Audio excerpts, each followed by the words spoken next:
What's going on, YouTube? Today I'm going to be giving you some tips on how to buy a car with no credit. So if you're in the market for a car but you don't have any credit, then stay tuned. I'm about to give y'all some tips on how you can buy one.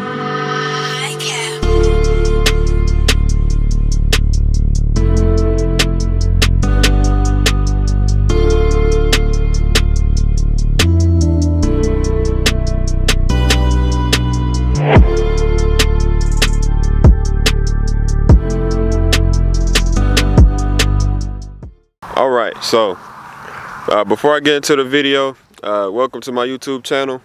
This is my 2013 Camaro SS 1LE. No, it doesn't have the black hood yet, but this is my Camaro.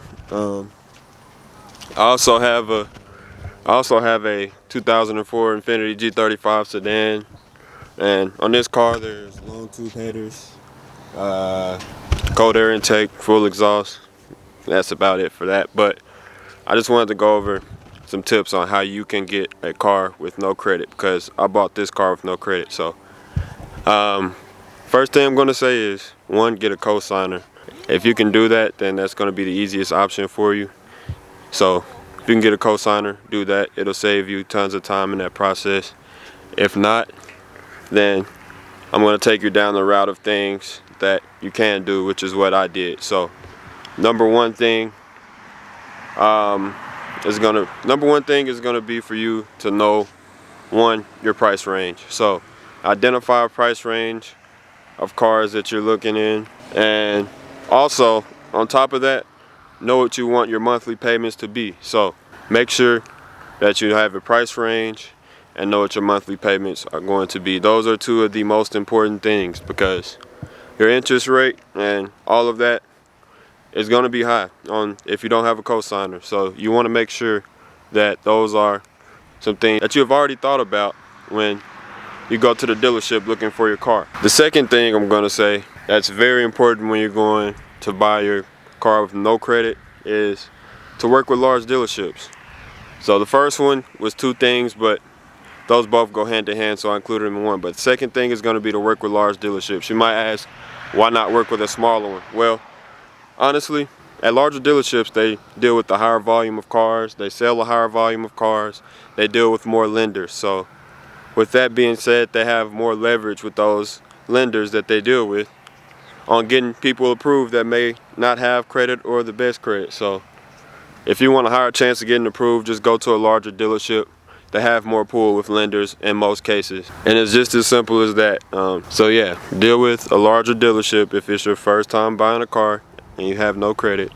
That's going to help you tremendously. So the next thing that I'm going to add on top of that is deal with general dealerships. So probably want to deal with maybe like a Chevy dealership or a Dodge or a Ford or a dealership like that. That's going to help you out a lot in the car buying process. I found my car at Sewell Lexus, out of all places. I found a Camaro at Sewell Lexus. So that just tells you they were the only dealership that could get me approved.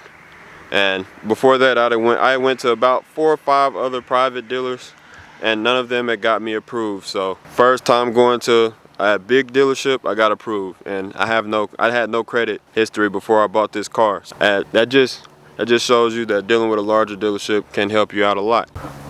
The next thing, and you can kind of take this with a grain of salt, but you want to identify the car that you're looking for. I knew what car I wanted before I even started looking for cars to buy, and I wasn't looking for a daily driver. I already have one, but this is my weekend / car I wanted to do for YouTube. So I had identified that months before I bought my car, years before I bought it. But identify your car. Make sure you know what you are looking for, and you want to be very sure when you go in there, because if you're going to a dealership, not every salesman, most of them aren't just going to be all flowers and roses. They're going to try to get you in any kind of car. It may not be just the car you're looking for. They're going to try to sell you anything they can, because that's their job. So just be mindful of that. Make sure you know what you're looking for before you get there. And then the last thing I'm going to say is stay firm to your price range. And I know that kind of bounces back off the first thing, but you want to stick to the right price range, because you don't want your price calculated and not include the interest or the down payment, and which is another thing I'm going to add, the down payment as well. You want to have those things figured out. So when you get to the dealership, you want to have between a good $2,000 and $5,000, and then on top of that, you also want to have your price range figured out. You want to know what your monthly payments are, which goes back to that, but stay firm to it. Do not go above it, because you're going to be paying that note every month.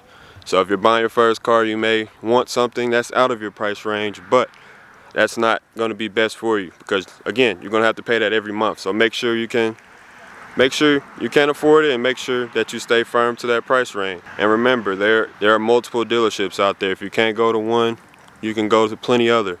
So that's just my quick spiel of things and a few of my tips on how to buy a car if you have no credit. If you like this video, then go ahead and drop a like down below. I know I said I was gonna make a Infiniti video last video, but that car has a whole slew of problems that I went through after I made the brakes video, so that's coming up next. I'll show y'all everything that's going on with that car, but it'll be back up soon. I'll just keep making more videos as time goes on. I'm not sure if I'm going to do mods next to the Camaro or the Infiniti. We'll see. I might make more informational videos. Let me know what you want to see in the comments below. I'm still working on the cam too. I didn't forget about it, but just know it may be a minute before that gets in, so y'all just stay tuned for my channel for that. And yeah, that's gonna be about it.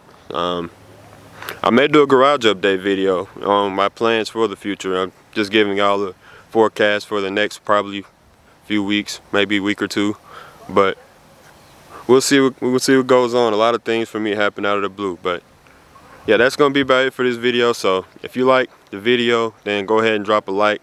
It helps my channel out a lot. I appreciate all the recent support, and if you haven't already, then subscribe to my channel.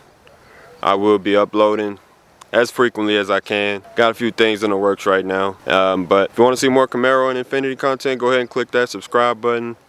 Y'all stay tuned to my channel. Turn that bell notification on so you can be up to date on every time I post. But as always, I'll take it easy, and I'll catch y'all on the next one.